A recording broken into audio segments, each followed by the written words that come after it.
I like Bitcoin too. I just don't have that many. I watched it go from 0 to 60, and I forget his name, but he's a Max Kaiser. He was screaming and yelling about it. Okay, what the hell is this guy quacking about? So it hit 20, then it retraced down to like 0 or something. So it's gone. And then Bitcoin came creeping back. So when it hit 6,000, it had momentum behind it, as a technical trader would say. So I loaded up at 6,000. So I missed quite a bit of it. But I'm still happy. I got about 70 Bitcoin now. But I'd like to get more, obviously. Mm-hmm. So let's talk about Bitcoin, because for a younger generation, we share similar concerns. Is that I read this book here when I was in my 20s, 30s, called The Grunch of Giants by R. Buckminster Fuller. It's an okay book. It's not great. But he said basically what my rich dad was telling me. He says the banks rip us off. He basically said our wealth is stolen. So Bucky Fuller, our wealth is stolen via our money. So we're going to work real hard. Then we put our money into savings. That's why if you read Rich Dad, Poor Dad, Mm-hmm. I said savers were losers. Why would you save money when they're printing it? It made no sense to me. Mm-hmm. You know what I mean? And all that stuff. That's why Rich Dad was formed. Printing money is stealing, right? You're just debasing savers. So you're stealing purchasing power from savers, and you're transferring that purchasing power to whoever can access the newly printed money first. This is called the Cantillon effect. There's also inflation and taxation. That's right. And all of that goes on. So essentially you could say it like this. You're either stealing through purchasing power loss, so people are paying for this in the form of price increases, or even if prices go down, when there's money printed, they're going to have foregone price deflation. Prices should have gone down even further had there not been money printing. So you're either paying for it as price inflation or foregone price deflation, but there's no equitable benefit whatsoever to the printing of money. It is purely a transfer of purchasing power from savers to those who can print money. This whole thing here of true capitalism, prices should be coming down. Yes. Not going up. Like when a farmer goes out there and plants cabbages, if he produces a lot of cabbage, the price of the cabbage comes down, not up. Of course.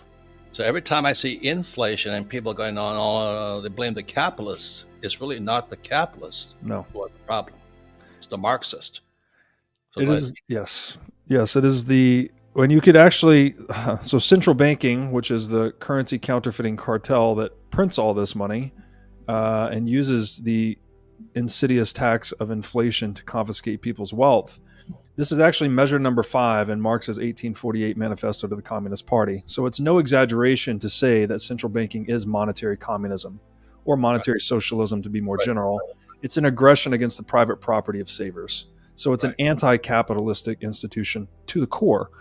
Now, to try and demystify this a little bit, so anyone that's ever owned a stock, right, a public equity or a stock certificate in a company, that stock represents your share of that company's capital, right? So a company has certain plant, equipment, IP, whatever the assets are on the balance sheet of that company, net of the liabilities, you have the equity, right? That is what the equity certificate or the stock certificate represents, is your share of that company's capital. Now, no one in their right mind would ever want a quote-unquote elastic stock certificate that some other shareholder could print new shares of and dilute you, right? That they could just arbitrarily increase their ownership in the business and simultaneously dilute your ownership interest in the company's capital stock. That would be nonsense. We would not tolerate that whatsoever. Yet in money, you could think of money as like a stock certificate in the share of global capital, right? It represents a fractional share of how much purchasing power you have. So how much power you can go out to purchase the goods and capital available in the global marketplace. If one quote unquote shareholder can print themselves new shares of money to enrich themselves and debase you, that is as asinine as having an elastic stock certificate. That one shareholder class can print themselves new shares and debase another. So it's to your point about being anti-capitalistic, it's nonsense, right? Like to have capitalism, you need ownership and strong private property rights. Printing money is a violation of private property rights. That's like somebody coming and taking a part of your lot away. You say, Exactly. one third of this acre is mine now. That's right. So, and it's one of the reasons I don't buy stocks, because I've issued stocks. I'm a entrepreneur, and we printed them all the time. It was it was completely debasement. You know what I mean? We just printed more shares of stocks so we could sell more shares. It's legal. We do it legally. Please hear me. Sure. Legally. But I didn't like it. But even when you did that, the dilution on the cap table was pro rata, which means every person that owned a percentage of that company was diluted proportionately. Right. What I'm saying with the printing of money is that it's not proportionate whatsoever. There's Right. one group that's expanding their ownership and they're diluting another group. So central bank shareholders expand their purchasing power at the expense of savers or users of the currency. Correct. It's a totally rigged game. So again, so that's my rich dad said, they're stealing our wealth via our money. Same Bucky Fuller said, they steal our wealth via our money. That's right. And there's another thing called the Cantillon effect. That's right. That the closer you are to those who print the money, the richer you get. What is a Cantillon effect? It's exactly what I just described, actually. So those who receive the newly printed money first or earliest benefit at the expense of those who receive it later or last. So as money enters broader circulation, prices start to increase, right? Goods and capital get bid up. So Right. those that are buying it at low prices before that money enters circulation and bids up prices are benefiting. They're increasing their capital position at the expense of those that receive it later. So this is a simple way of saying this. Money printing is one of the primary means by which the rich get richer and the poor get poorer. If Amen. 99% of your balance sheet is assets, well, then those assets are being bid up and you're benefiting from price inflation to some extent. If 99 or 100% of your balance sheet is cash, or you're living paycheck to paycheck, or you live on fixed income, you are being victimized in this scheme. So it's a regressive tax on the poor, basically. Yeah. So I just want to be clear. Rich Dad Poor Dad came out. I said the savers were losers. The rich don't work for money, and your house is not an asset, because all of it was designed to take your wealth from you. Yeah, I mean, you opened this show talking about the good news on money. And I would argue that there is no good news on money other than Bitcoin. And you also mentioned that you don't think you have enough Bitcoin. And I would say, welcome to the club. There's not a Bitcoiner alive that doesn't think they don't have enough Bitcoin. We all want more because it is basically the ultimate form of ownership or the ultimate form of money that has ever existed. And then to your other point, we have this idea in Bitcoin that everyone gets Bitcoin at the price they deserve. So it's very complicated. It's hard to understand. You need to understand a little bit about a lot of things to really start to get your head around Bitcoin. Just take all this with a grain of salt and a dose of humility. Even those that have their head around Bitcoin still don't fully understand it. Like once you start to understand how the technology works, the implications are truly staggering and profound and hard to think through. But so what is it? I mean, if private property is the power for an owner to control an asset, independent of anyone else's actions, right? That you can fully control an asset, then Bitcoin is the strongest form of private property that human beings have ever had. And the reason I want to go into it is because we're talking before we came on with Jeff Booth. Mm-hmm. There's a whole nother dimension to Bitcoin I never realized. Yes. And the thing I'm excited about is young guys like you, who are already, I'm so old. I don't know what the web is, but you guys grew up in it. And from what I understand is young guys like you are going to take Bitcoin to a whole nother level. And I think that's what the old guys like me are saying. The government's going to come after you guys. Yeah, and that's what Bitcoin's designed for. This is money wrapped in military-grade encryption designed to be unstoppable. So there's no conceivable way to stop it. And to Jeff Booth's point about Bitcoin being much bigger than money, it's true. I think we're going to re-architect the internet on top of Bitcoin.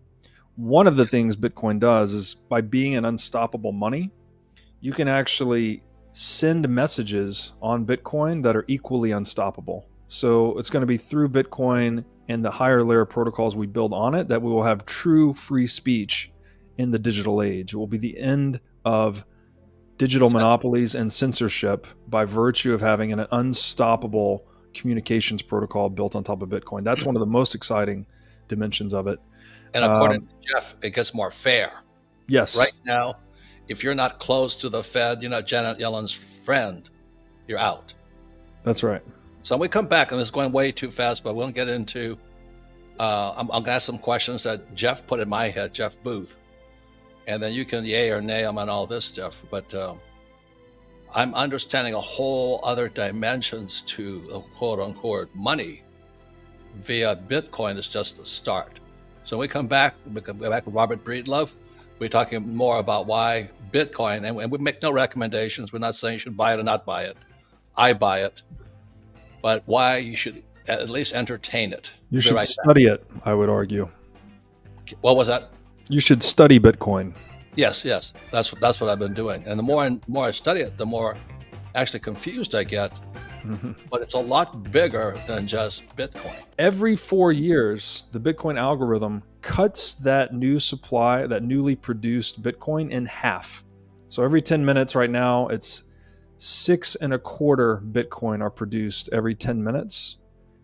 I think it's about May this year. It's sort of a probabilistic date. Around May 2024, that amount of newly issued Bitcoin every 10 minutes will go down by 50%. So to 3.25 Bitcoin every 10 minutes.